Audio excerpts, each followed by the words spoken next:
So a ball which is flighted very low, lands and then rolls out, exactly the type of shot that I would use from this situation. Back to impact, still between the forearms, and then right through to the follow through again, still between the forearms. And hopefully we can get this one up and down.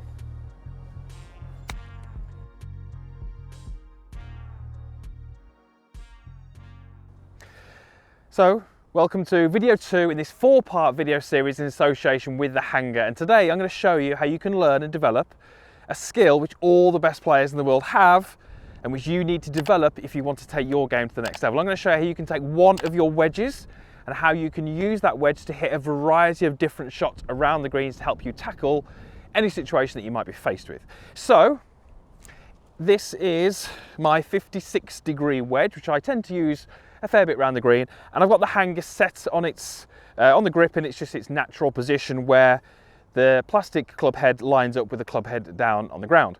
Now, in order to hit these 3 different shots, we're really looking at how the top part of the hanger, this part here, and what is that reference, or what is its relationship to my forearms. We're going to start off from this situation here, showing you how you would hit the low shot. So a ball which is flighted very low, lands and then rolls out, exactly the type of shot that I would use from this situation. Well, in order to play that, we have to have the plastic part of the hanger against my lead forearm. Now, as I take a fairly normal stance around this ball, you can see how that's not the case. In order for me to get the hanger onto my forearm, I have to effectively push my handle forwards, and we've now got some shaft lean. I then have to shuffle myself forwards, and you'll notice that when I place the club in behind the ball, it's now very much back in my stance and much more behind me. So it's behind the zip or the buttons on my shirt. The hanger is pressed against my forearm and my lead wrist is pretty flat. This is the starting position that I want to hit that really nice low chip and run shot. In order for me to hit that shot, the key thing, and this is where lots of golfers go wrong, is I have to keep that device against my forearm throughout the whole motion. It's no good if I set up here, but then through the motion, I do something which separates the two, because I'm setting up for a low shot and I'm doing something which creates a high shot, and we get really confused messages and we get a shot which really doesn't reflect what we were trying to do. So, set yourself up, hanger against your forearm, adopt a setup which allows you to get comfortable doing that, and then make some little practice swings where you're keeping that against your forearm throughout the whole motion. For many of you, it will feel like the hands are leading or driving this shot forward, and that's exactly what we want. In order for me to get to my end position with this against my arm, notice how I've got to use a little bit of body pivot, I've got to rotate towards the target, I've got to get a little bit taller, and I've got to feel like I utilize a little bit of a body rotation or a pivot in order to allow this to happen. So let's go ahead and hit one. Because it's going to be on the ground for a fair bit of time, I need to read the green, I need to establish whether it's going to break to the left or to the right, I need to read that, factor that in, and I really want to visualize the shot first. Where's it going to land? How's it going to roll and release? That's got to be part of my routine. Once I've done that, practice swings to give myself that feel, and then we can go ahead and hit it.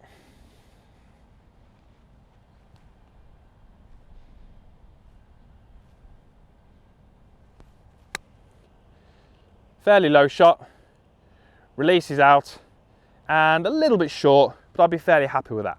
So really easy to use the hanger to hit that low shot. What about the high shot? How do you hit that one?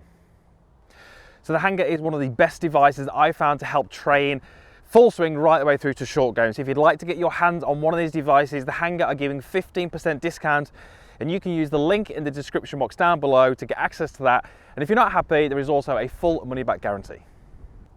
So, with the hanger still on the golf club in exactly the same way, we can use it to learn how to play a high shot. So the shot that I'm faced with here just requires a very different type of shot to get the ball close. I'm above the green, I'm landing onto a downslope, and you can see that I've only got maybe some 10 or 12 feet to go. So if I play this with a lowish flight, it's just almost impossible to stop that ball before it rolls 30, 40 feet past. I need to be able to hit this ball on a higher flight, and I can show you how to do that with a hanger.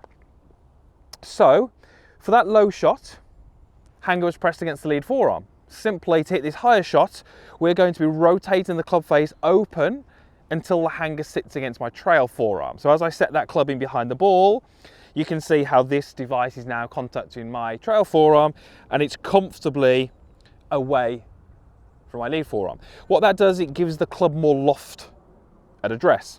What I then have to do is very simply, as with that higher shot, I have to make a motion where I keep this hanger against this forearm backswing, right down towards impact and right the way through into that follow through. If that contact stays the same, what that means is I'm maintaining the loft that's on the golf club, and I should therefore get a higher flight. It should land a little bit softer, and that's exactly what I need from this situation. I still have to factor in where it's got to land and reading that break a little bit, but the way I'm going to play this shot is going to be very different to that previous shot. So, setup, and because the hanger is against my trail forearm, you'll notice that the club shaft is more vertical, and you'll notice that the ball is a little bit more under the middle of me versus back of me, which it was for that higher shot. Once I'm in there, practice swings, keeping that hanger against my forearm, I get some really good sensations and some feedback, and hopefully we can get this one up and down. Much higher ball flight, lands, releases out, and as I finish that shot, you can see that it's still against my forearm. Having it against my forearm really helps me hit that nice high shot, soft landing shot, releasing out. And finally, we're going to show you how to hit that mid shot, the one that sits between those two. And finally, we come on to this third shot, which is the mid-flight. This is going to be the go-to, the one that you choose more often than those others. And the situation that I've got here is where I would use this. Now, still got the hanger in its exact same format on the golf club, with the plastic device here representing the club head down at the end. And if you've been paying attention to those first two shots, I'm pretty sure you can guess where we're going to go with this. This time we want to set up with the device between the forearms, so it's not contacting either one. That's going to mean that I've got the club face nice and square, I've got the club shaft nice and neutral, and the ball is in the middle of me. And then throughout this motion, I'm looking to keep the hanger between the forearms. So as you can see there, back to impact, still between the forearms, and then right through to the follow through again, still between the forearms. And what that tells me is that pretty much I'm using the true loft on the golf club. That's that 56 degrees. That tells me that the club shaft is neutral. I'm able to use the bounce. So when I contact the ground, I don't get any divot. I get a nice grazing of the grass, and that's really going to be the method and the technique that gives me the greatest margin for error. What we're looking for in the shot, as you can imagine, that mid-flight, it's not going to roll quite as much, but it's still going to be a little bit of release out, but that will depend a little bit on the conditions. So, I've got to give this a little bit to the left of the flag, because it will break around to the right. So practice swings first, keeping the device between my forearms. And then it's a case of going in and trying to hit it.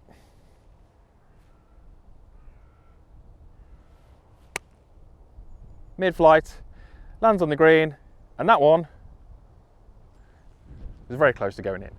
So, with the hanger on your golf club, you can easily and quickly learn those three shots: the low shot, the mid shot, and the high shot. If you can perfect those, that's what the best players in the world do. They are so familiar with their wedges. They use their wedges all around the green to all sorts of different types of shots.